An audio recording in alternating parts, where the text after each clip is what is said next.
ಶ್ರೀನಿವಾಸ್ ಪ್ರಸಾದ್ ಅವರ ಕಳೆದುಕೊಂಡಿರುವುದು ಸಮಾಜಕ್ಕೆ ದೊಡ್ಡ ನಷ್ಟವಾಗಿದೆ ಎಂದು ಅಂಗರಬಾಯಿನಹಳ್ಳಿ ತಮ್ಮಣ್ಣ ತಿಳಿಸಿದರು. ಮೈಸೂರು ಜಿಲ್ಲೆ ಕೆಆರ್ ನಗರ ತಾಲೂಕಿನ ಅಚ್ಯುತಾನಂದ ಸ್ನೇಹ ಬಳಗದ ತಾಲೂಕು ಅಧ್ಯಕ್ಷ ಅಂಗರಬಾಯಿನಹಳ್ಳಿ ತಮ್ಮಣ್ಣ ತಿಳಿಸಿದರು.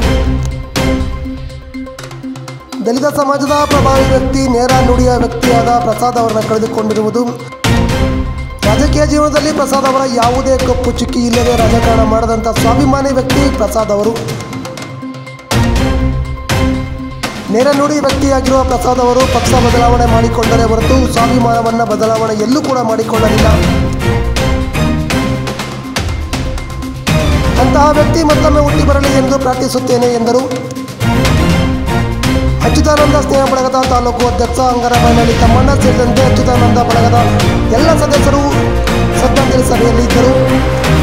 50 ವರ್ಷಗಳ ಕಾಲ ರಾಜಕೀಯ ಕ್ಷೇತ್ರದಲ್ಲಿ ಬಹಳ ನೇರವಾಗಿ ದಿಟ್ಟತನದಿಂದ ಯಾವುದೇ ತಪ್ಪುಗಳಾದರೂ ಕೂಡ ಅದನ್ನು ಖಂಡಿಸಿ ರಾಜಕೀಯವಾಗಿ ಕೆಲಸ ಮಾಡ್ತಾ ಇದ್ದಂತಕ್ಕಂಥವರು ಯಾವತ್ತೂ ಕೂಡ ಅವರು ಸ್ವಾರ್ಥಿಯಾಗಿರಲಿಲ್ಲ. ರಾಜಕೀಯ ಜೀವನದಲ್ಲಿ ಹಲವಾರು ಪಕ್ಷಗಳನ್ನು ಬದಲಾವಣೆ ಮಾಡಿ ಅವರು ಆಯ್ಕೆಯಾಗಿದ್ದಾರೆ. ಆದರೂ ಕೂಡ ಅವರು ಯಾವತ್ತೂ ಅವರು ನಂಬಿದಂಥ ತತ್ವ ಸಿದ್ಧಾಂತಗಳನ್ನು ಎಲ್ಲೂ ಕೂಡ ಅವರು ಬಲಿ ಕೊಟ್ಟಿಲ್ಲ.